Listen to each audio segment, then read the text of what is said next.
Welcome, Algebra 2 students. We are in Lesson 56, and we're going to talk about angles in circles and proofs. And as you see, I've got two circles drawn for you already. And we're going to talk about the parts of a circle in relationship to lines. So in this first circle here, I have a line drawn straight across. This line is called a secant or secant. Second. Different people say it different ways. The secant or the second is a line that goes all the way across a circle. Now the part that is on the interior from edge to edge, this part is called a chord.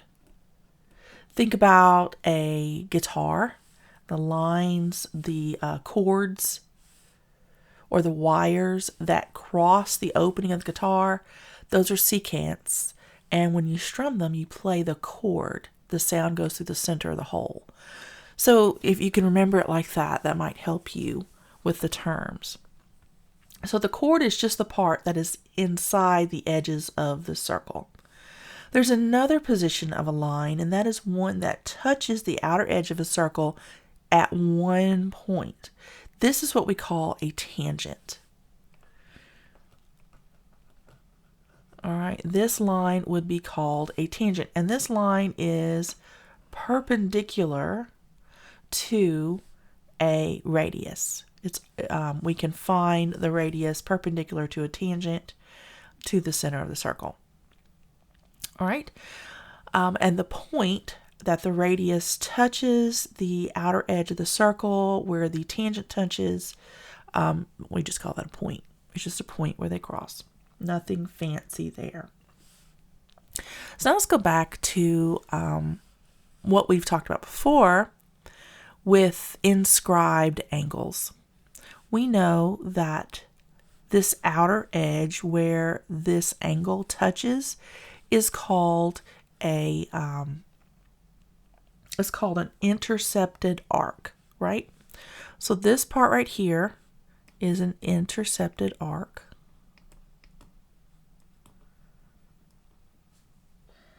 Except that Miss Tracy can't spell, and that's supposed to be a C.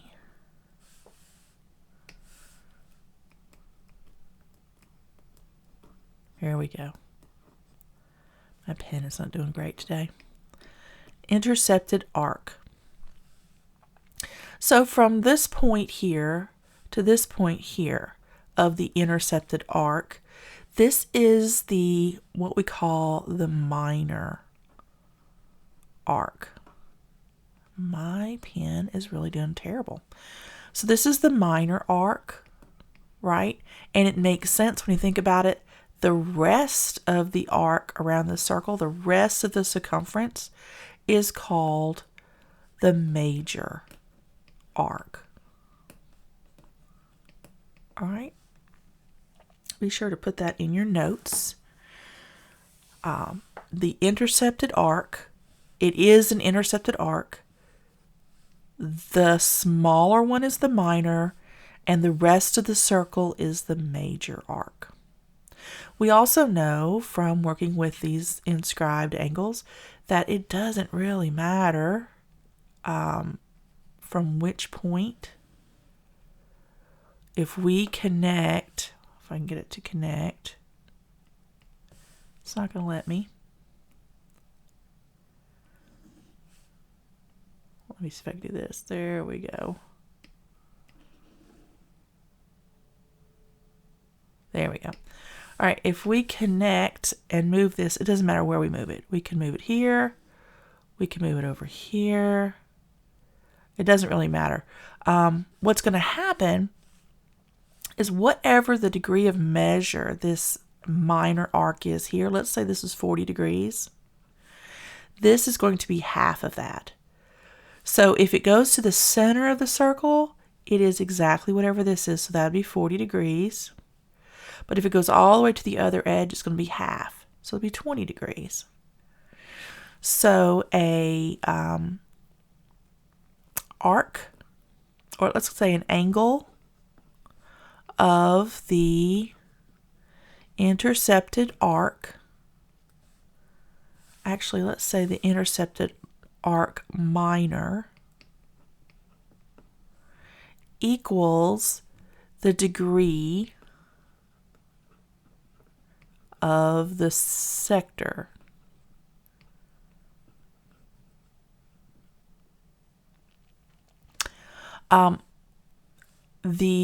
That's to the center of the circle. The angle of the intercepted arc minor to the opposite edge equals half the degree of the arc sector. So, to the center, this and this are the same degree of measure. When you take this point from the center to the opposite side, and it doesn't matter where, it could be all the way around, it doesn't matter where, it's half. So we went from 40 degrees to 20 degrees just by taking the point of this angle and moving it over here to the other side. Okay? We also know that a circle is 360 degrees all the way around. So if this is 40 degrees, then all the way around the major arc, if the minor arc is 40, then the major arc is going to be 320, because these two would add together to be 360. Right? So whatever the degree of measure the minor arc is, subtract that from 360, and that gives you the degree of measure for the major arc. All right. Fun stuff, right? Okay. Let's move on. I'm going to erase this and we're going to talk about some more circle angles. All right, so let's draw another circle. Let's talk about it. So if you have two lines that intersect inside a circle, that means we have two chords, right? Here's one, and let's do this one. All right, so we have two chords that are intersecting, and let's say that this one is 80 degrees. Oh, I need my pen, hold on. Still trying to draw shapes. This one's 80 degrees. Let's say this one's 40 degrees, right? This is x degrees and x degrees. We know, because we know that opposite angles are congruent, that these are going to be the same degree of measure. How do we find that degree of measure? Here's how we find that. When these lines intersect inside of a circle, we can take the opposite arcs, the arcs that are on the inside here. We could say 80 plus 40 divided by 2, and that's going to be 120 divided by 2, that's 60. That is going to be x. So these are going to be 60 degrees. That's how you would find that. They're going to be the same because they're opposite angles and they're congruent to each other, but we find that by taking the minor arc here and the minor arc here, and we add them together and divide it by 2, and then that is going to be the degree of measure here. Same thing here. If we had the degree of measure here and the degree of measure here, we could add them together, divide by 2, and that would be the degree for this angle, these two angles. Right? But we can infer what these two angles are because we know this is 60 and 60, which would be 120, right, of a 360 degree circle.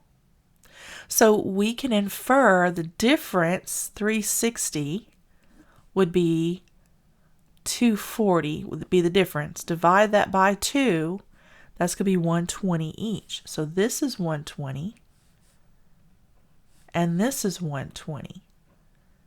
We don't know what this one is or what this one is, but we know that their total is going to be 240.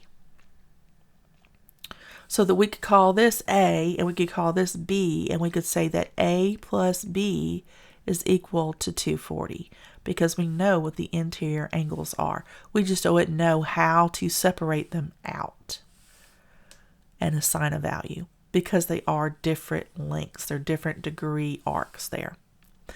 Okay. If that doesn't make sense, I have some more stuff to throw at you. So take these notes down. Be sure to label. Let's clear this page. And we'll do another circle.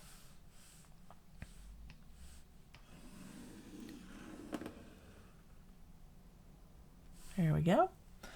So we've talked about when the lines cross on the inside of the circle. What about when they meet up on the outside of the circle? Let's say we have this right here. So the line crosses out here and it comes to a point, right? Let's say that this one is 60. Oh, I did it again. Get my pen back. This one is 60. And let's say that this one is 30, right? This minor arc is 60 and this minor arc is 30. We're just going to throw some numbers out there. So this time, in order to find the degree of measure for x, we're going to take the difference. So it would be 60 minus 30 divided by 2. That's 30 divided by 2 is 15. So that means that x would be 15 degrees. Okay? Let's pretend that this was 25 and this was 60. Then we would say 60 minus 25, which would be 35. So it'd be 35 divided by 2 would be 17 and a half. All right, and that would be 17 and a half degrees. There's not a relationship here in regards to what this one is, that this one is half. It's not like that because that's dictated by the angle here.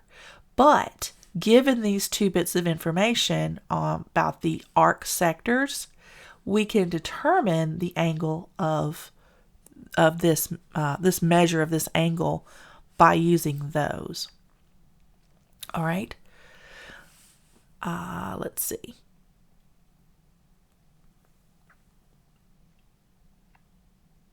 Let's look at another one.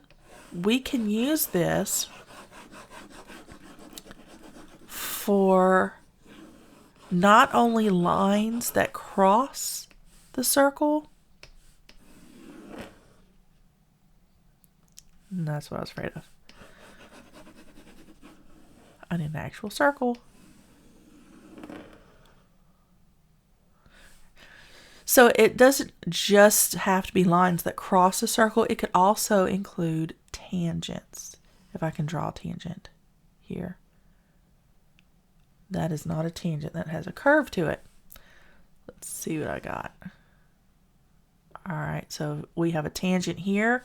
You see it just barely touches a circle at one point. And then we have a secant here that crosses the circle. And let's say this one is 120 degrees. And this one is going to be 60 degrees. Right? That's supposed to be 0. So we could take the difference here.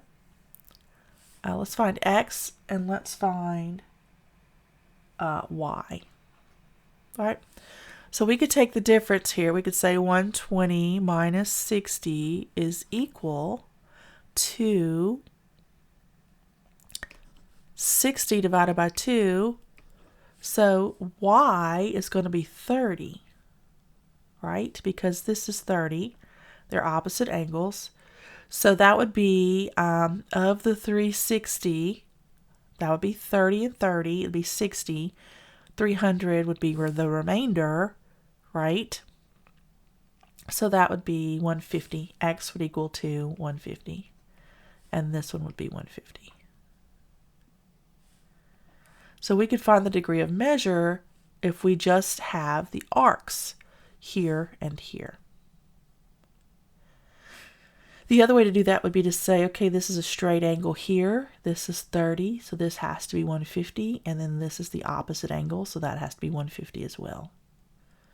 All right, be sure to jot down these diagrams because they're going to really help you when it comes time to finding the angle measurement.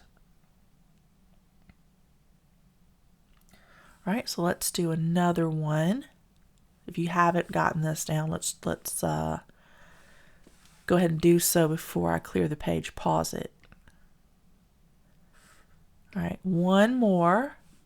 Here's my circle. Please be a circle. No, it's not a circle. All right, try to draw a better circle this time. All right, there's a circle. All right, it can even work if you have two tangents. Try to draw a tangent. All right, so here's a tangent. And let me draw another tangent.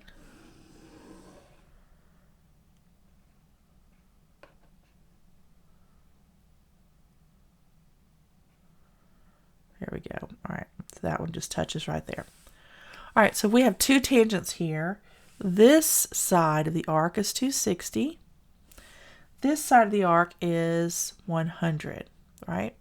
Which it has to be because you have a point here and a point here. This is exactly 360. 260 and 100 is 360, right? So it's only split in two places.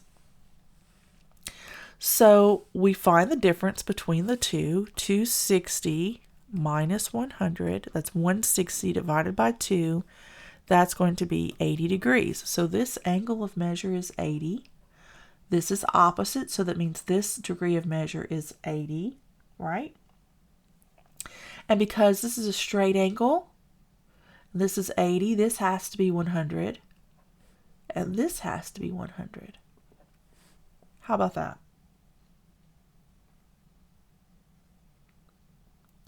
So you can see how that kind of works together to find the degree of measure. All right, so if you have any questions about this, please let me know. We're going to start talking about proofs now. I know that this is more of a geometry thing, but Algebra 2 for Saxon covers a lot of geometry, so you can get that geometry credit. So let's clear this. And let's talk about a triangle for just a moment. We know with a triangle, this exterior angle right here, we'll call it number 1. We know that number 1 is going to be equal to the degree of measure of 2 and 3. And why is that true? Because if you look at it like this, this line here, this is a straight angle, right? The interior measure of a triangle is 180. The straight angle is 180. So therefore, whatever this degree of measure is, this one has to be 180 minus this. This has to be the difference between 180 and whatever this angle is. The same is true for 2 and 3. Whatever this angle is, the whole thing has to equal 180. So whatever this is, these two added together has to be the difference between 180 and this angle here. So for that reason, the measure of angle 1 has to be equal to the measure of angle 2 plus 3 in this diagram. It has to. All right. The same is true for the, we call these remote interior angles. The same is true for the opposite side as well. If you have an angle like this, see if I can draw like that. There we go. And this is 1, 2, and 3. It's true for this one as well, because this is a 180, a straight angle, and all of these are 180. So this and this added together has to be the same as this because of the difference between this and 180 and these 3 and 180. If you think about it, it'll make sense. If you think about it, you give it some time. All right. Given that logic, in both of these figures, the angles labeled 1 are what we call exterior. These are exterior angles. If I can get my pen to write, these are exterior angles. Okay?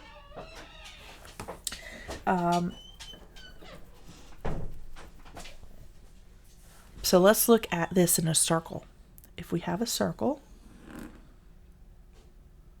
okay, and we have two chords that cross one another. Here's a chord, and here's another chord, right? We can envision a triangle right here, all the way across. We know that these angles right here are going to be congruent to one another, but we can also pick off this angle and this angle is going to be the same as this right here, right? These are going to have equal measure to this one plus this one. So we can think about it like that. In this circle, make that a circle. Let's do this chord, and then we have a dotted line here. This is D, this is C, and this is B, and this is angle 3. Angle 3 is going to equal half of whatever this is. We've already been over this. This is the minor arc, and the degree measure of the minor arc is going to be half. So what that tells us is that whatever this is right here on this figure, if we know this degree sector here, then we know what the degree of measure of angle 3 is, right? Yes. And so if we know what this sector is here, then we know what the degree of measure for 2 is, because it's half of whatever this sector is. So then if we know this arc and this arc, we know what this degree and this degree would be if we draw an imaginary line across the two. We can add them together and get the degree measure here. Even if it's not in the center of the circle, we could figure out what it is by pretending that there's a little triangle here and figuring out half of this sector for this angle and half of this sector for this angle, adding them together, and then that's the degree of measure for this one and for this one, even though it won't compare to those two, right? Because it's not centered. And then we could picture that same thing. That's kind of what I was showing you there. There we go. You could picture the same thing. Here's your other arc, your line. Let's say this is A, and this is C, and this is B, and this would have been A, D, C, B. So this would be angle 2. So we picture the arc here, between here and here. We cut that in half, and that's the degree of measure of angle 2. And that's how we would get these degrees, which would give us this degree. All right. So let's look at how that works when they cross on the outside of the circle. Clear this. To prove that the angle formed by two secants that intersect outside equals 1/2 the difference of the intercepted arcs, we begin with the figure on the left below. Then we draw a chord, or I'm sorry, I've got to draw these for you so you know what I'm talking about. So here's the first circle, and we have this going on inside, right? So we have point A, point B, point C, and point D, and then we have P here. Okay. To prove that the angle formed by the two secants that intersect outside a circle equals 1/2 the difference of the intercepted arcs, we begin with the figure here. Then we draw a chord from here to here, from A to D. All right. Okay. We note that angle 3 right here is an exterior angle and therefore equals the sum of angles 1 and 2. Right? So we can write that angle 1 plus angle 2 equals angle 3 right here, because this is pictured as a triangle. So if we solve this equation for angle 1, we get that the measure of angle 1 is equal to the measure of angle 3 minus the measure of angle 2, because we subtracted angle 2 from both sides. So the measure of angle 3 is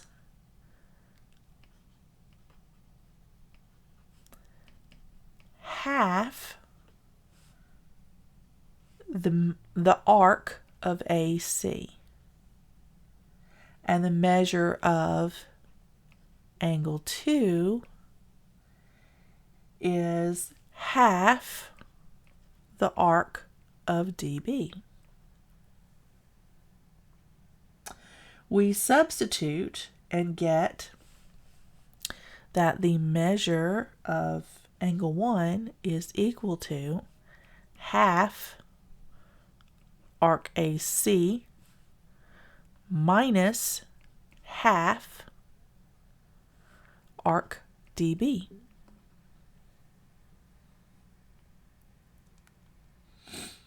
The same reasoning process can be used if one or both of the intersecting lines is a tangent rather than a secant. Now we can group these a little bit better. Oh, that should have been angle 1 right here. So the measure of angle 1 when we group is going to be half of the arc of AC minus the arc of DB. And that's how we get that. That's how we prove that. All right. If you're not completely and totally lost, that's awesome. What you need to do is realize that you can draw imaginary lines to form triangles that will give you more information. If you look at it and say, okay, I know this is a triangle right here. And then you can use the information about a triangle that you know is true, which is the interior measure, then you'll be able to gather more information about these lines and chords and secants and tangents. And that's basically what this whole lesson is all about, is how to derive information and what truths we have about circles and intersecting lines and how they relate to, congruent angles and how they relate to the truths we know about a triangle as well. It's trying to get you to overlay things and see things together to extrapolate information. All right, so we have a few practice problems that I would like for you to apply yourself to. And I will see you guys in lesson 57.